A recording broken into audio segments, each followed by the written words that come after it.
Cyril Amarchand Mangaldas presents CNBC TV18, The Thought League Season 3. Hello and welcome to a brand new season of Cyril Amarchand Mangaldas presents CNBC TV18, The Thought League, a platform where business leaders, legal minds, policymakers and global visionaries come together to ignite the next wave of transformation.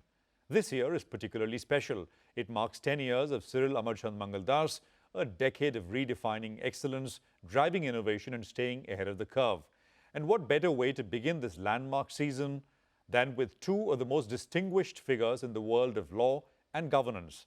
Joining us today is none other than Honorable Justice Dhananjay Y. Chandrachud, former Chief Justice of India, a jurist whose visionary leadership continues to shape Indian law, society and constitutional thought. Known for his progressive judgments and deep commitment to constitutional values, Honorable Justice Chandrachud has been at the forefront of judicial reforms and technological innovation in the judiciary. We're also privileged to be joined by Cyril Shroff, Managing Partner of Cyril Amarchand Mangaldas, whose leadership and pioneering approach have helped redefine the future of legal profession in India. In this inaugural episode, we'll explore how the judiciary can empower India's journey to becoming at least a $30 trillion economy, but optimistically a $50 trillion economy by 2047. Gentlemen, thanks both of you for joining us here on the program. Justice Chandrachud, if we can start with you, sir. What can courts do? What can the judiciary do so that we are on track to, as I said, get to at least $30 trillion of GDP by 2047, which will require about 8% compounded growth? And of course, on the optimistic side, do double-digit growth, sir. Go on. Business to flourish requires certainty in the legal system, in legal institutions. It requires the application of objective standards, and it requires efficient decision-making. The courts, in that sense, are the institution, particularly in a democracy, which hold this balance and ensure that in the process of governance, all stakeholders follow rules of the game which are clearly defined, where rights are preserved, and where there is efficient decision-making, efficient in terms of timeliness, in terms of outcomes. So courts are a vital stakeholder and a vital pillar in promoting, economic growth and ensuring development in a country like ours. Mr. Shroff, opening thoughts, sir? Absolutely. I sort of concur with what Justice Chandrachud has said. And I'd also like to add that it's not just the rule of law, but it's also the role of law as well. I think it's very important that rights are protected. I think private capital comes in and businesses thrive and infrastructure is built and a society takes foundation when rights are protected, whether they are constitutional rights or whether they are civil rights or corporate rights or private property rights. This is very fundamental to attract capital both from India as well as globally. In fact, in last year, the Nobel laureates in economics, Darren Acemoglu and Simon Johnson, won their prize for essentially expounding a theory that political governments which extend political liberties and property and protect property rights as broadly as possible are the ones that lead to stable economic growth. So protection of rights, and I think it's judiciary alone which can do that, is very fundamental to growth. And I personally also believe that the rule of law is a fundamental infrastructure of the country. We should not think of infrastructure only as roads, ports, airports, and things like that. That's the hard infrastructure. But the more important infrastructure is the legal infrastructure, and particularly the rule of law. And that is where I think the role of law plays a very important role in private capital formation. And we've seen that, even in how India's economic trajectory has been, that its private capital has formed when policies are clear, law is properly enforced, and the judiciary is working. Justice Chandrachud, predictability is a big thing for private capital, for businesses. What can the judiciary do to sort of, ensure predictability for economic actors in the system? For one thing, predictability really is something which is intrinsic to judicial functioning, because courts develop the law on the basis of precedent. They apply the law in incremental stages. So predictability of outcomes in that sense, if properly monitored by the judiciary, is something which is a natural consequence of the way courts and judges function. But predictability can be achieved by having domain experts who know what the area of dispute resolution is that they are resolving. So, for instance, if you have a dispute under the competition law, predictability will also be a function of having the right kind of person decide these cases. Or, for instance, arbitration law, or electricity law, or the insolvency and bankruptcy code. What has happened in India, especially after 1990s, and particularly in the last decade now, is that we have a whole host of laws which have been brought in the area of economic governance. And in order to ensure that we have predictability of decision making, we have to be very clear that the decision makers within the judiciary are A, properly trained, two, that they are able to understand the position of that particular case in the wider context of what's good for business and the nation. So at some point of time, the court must not only focus on the facts or the nitty-gritties of the case, but also the impact of that decision on the wider economic structure of the nation. And I think creating this sense of predictability is crucial because imagine a system which is uncertain. Why would someone come and invest capital if there is uncertainty about the fact that a dispute might go either way in a court?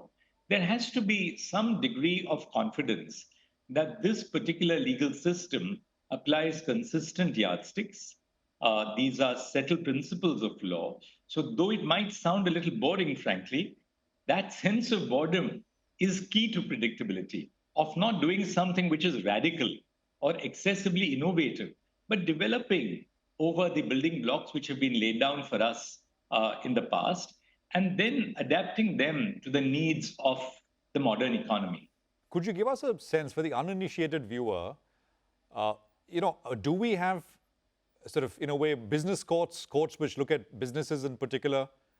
Do we have, domain expertise existing right now, or not really? And why has this not happened as of now? Parliament enacted the Commercial Courts Act, and that was a welcome step, because the purpose of enacting the Commercial Courts Act was to create commercial courts and commercial divisions which would be equipped to deal with commercial disputes.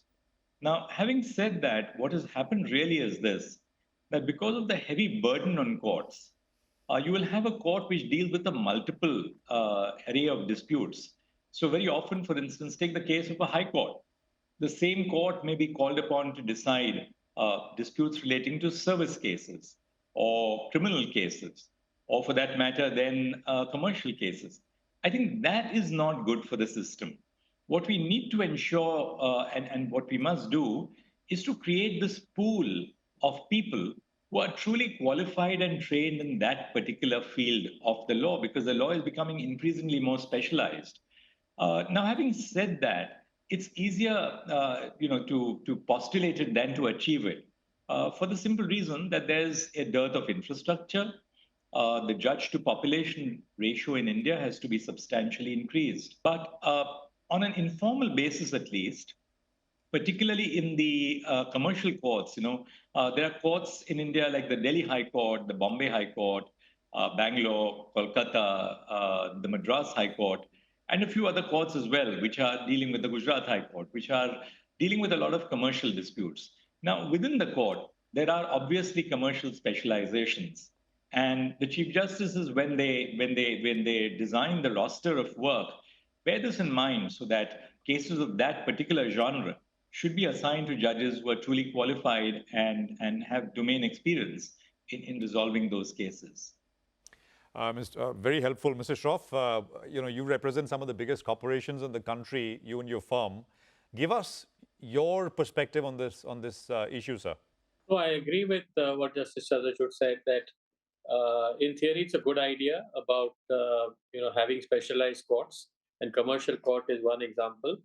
But the reality is that because of the sheer volume of cases and the burden on courts, that principle is not strictly applied. There is another aspect which I'd like to add, and which is probably not worked out the way it was intended, which is the tribunalization of justice. So, one of the features that we have seen over the last few decades is that whenever there is a special topic which requires deep expertise, that we tribunalize, we take it out of the court system and send it to specialized tribunal. It initially started with taxation as well, which I think kind of worked well for some time. But now there are many topics which go to specialized tribunals. And it's an open question as to whether that has worked well or not, because these tribunals do not have the trappings of a court, and therefore the look feel of a court and the rigor that courts follow is absent. And not often the members are lawyers or judicially trained. So you very often have a judicial member sitting with a technical member as well, and somewhere the kind of rigor that you expect from a proper court is compromised as well. So that's one approach that the country has taken, and maybe we didn't have a choice because of the sheer volume of cases. Now, whether it is, for example, the IPC, or whether it's competition cases or appellate cases of competition, or whether we have environmental cases, securities law cases as well. So these are the principle of specialization has been dealt with by tribunalization, but it hasn't always worked the way it was intended. Very, very interesting points there by both of you. Let's take a quick commercial break here. We'll continue this very interesting conversation on the other side.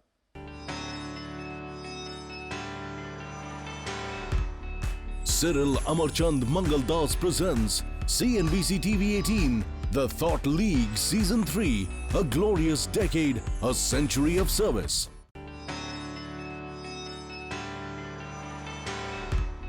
Cyril Amarchand Mangaldas presents CNBC TV18, The Thought League Season 3, A Glorious Decade, A Century of Service.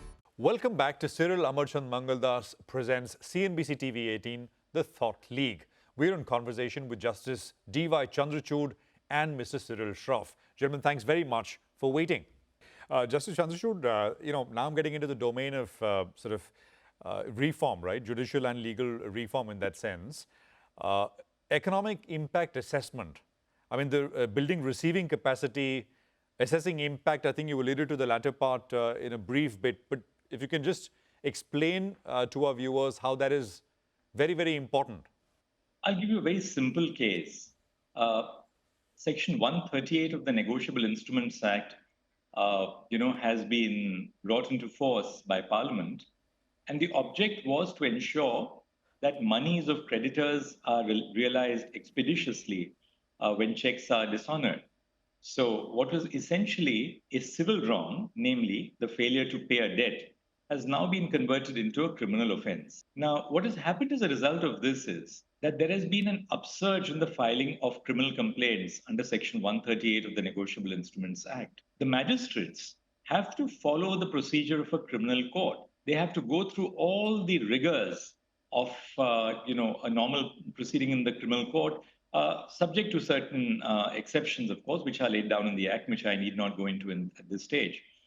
But what happens, therefore, is this, that if an economic and social audit of the legislation is not carried out before the law is enacted, we have a great law in place, but we don't have the infrastructure to deal with the kind of litigation which will result as a consequence of the law. And it's important that we do this economic audit going forward, because that's the only way in which we can assess, when I say we, that Parliament and the state legislatures can assess whether the judiciary is actually future ready to handle these kind of laws which are now being enacted and which are the need of the hour in the area of economic regulatory governance. Let's move on to another topic now, and this is the use of technology to make justice more available, accessible. And Justice Chandrachud, you kind of spearheaded this during your time as the Chief Justice.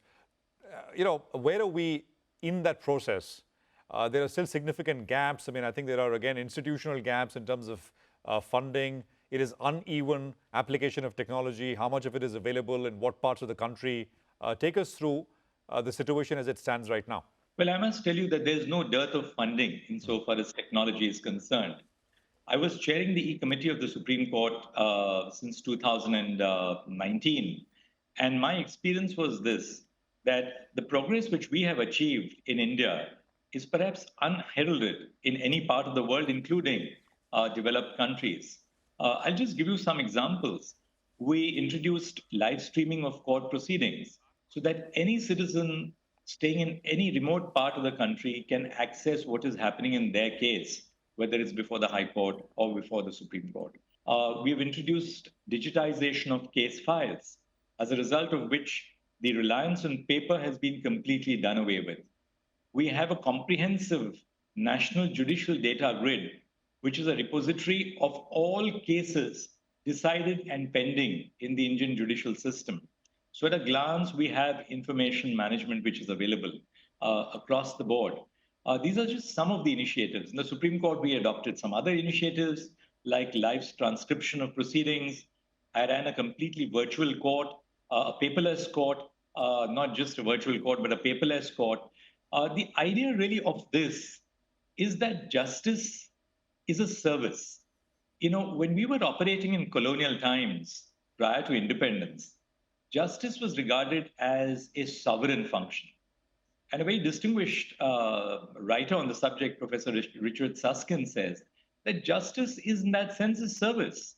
And the way we have really adapted technology in India, including by the use of artificial intelligence, is that we as courts must reach out to citizens. So all in all, actually, there's been no dearth of funds. I must tell you that. Phase 3 of the e-courts project, which was approved last year by the government of India, sanctioned a budget outlay of 7,000 crores without a rupee of cut in the proposed budget. We had a joint parliamentary committee meeting which came to the Supreme Court, engaged with us, came up with their report, and as a result of that, funds have been made available.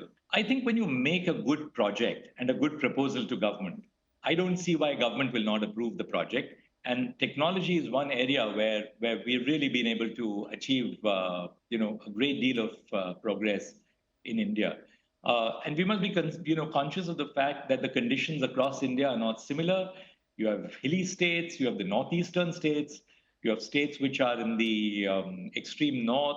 But notwithstanding these difficult geographical conditions, we've been able to provide connectivity. Of course, it's work in progress. And technology is something which is always ahead of the decision maker. And it's important that we keep abreast of technology by engaging the best minds, including from the private sector, to tell us what we have to do as public institutions to make our processes more efficient and manageable. I mean, fascinating details. I didn't know a lot of it. Justice Chandrachud. Mr. Shroff, come in here. You heard Justice Chandrachud on technology and how it's being used in courts. On the other side, as one of the top lawyers, what is your take in terms of courts adopting more and more technology? And of course, AI now as well. So technology is going to be a game changer. It already is. Not only in terms of just regular legal work, but also in access to justice as well. And there are many parts to it. I think there is a whole routine set of litigations. For example, the 138 cases or traffic offenses and other. A lot of it could be decided by AI itself with minimal intervention of human judgments or human beings as well. So, and I think that will raise some fundamental conceptual issues as to whether everybody has a right to a human judgment. But I think that the debate is developing really in two streams. One is that for in cases, it's fine to have a much higher proportion of technology, and the human element can be kept to a bare minimum. But that's not necessarily true of other more complicated cases where we are still to see how AI can play a role.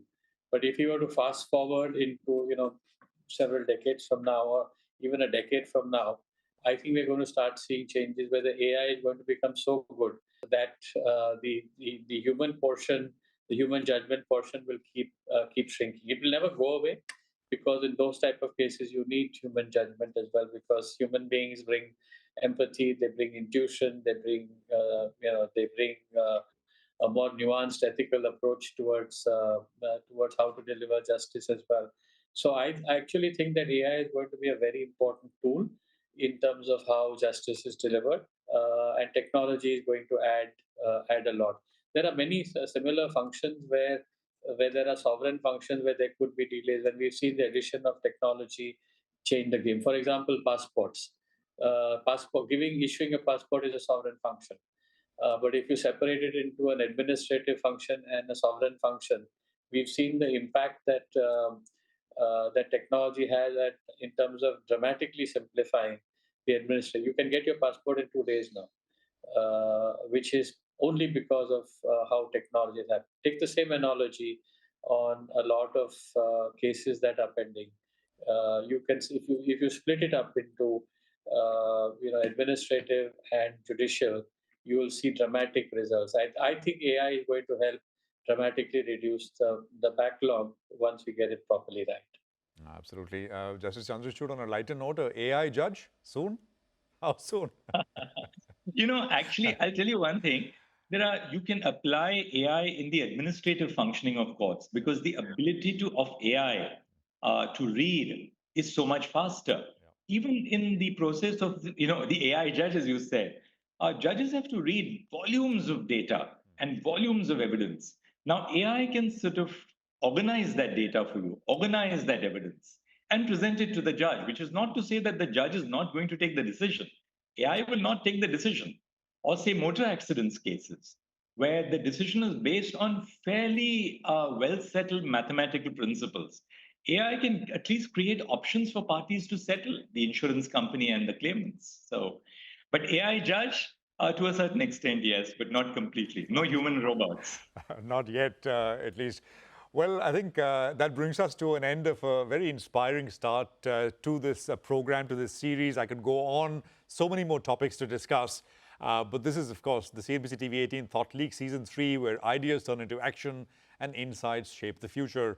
A very heartfelt thank you to Honorable Justice D.Y. Chandrachud and Cyril Shroff for their perspective on the judiciary's role in powering India's economic growth, setting the tone for a season focused on leadership, innovation and transformation. The Thought League will continue to bring you powerful conversations with changemakers across law, policy, business and society. Until next time, stay curious, stay informed, and most importantly, stay ahead of the curve.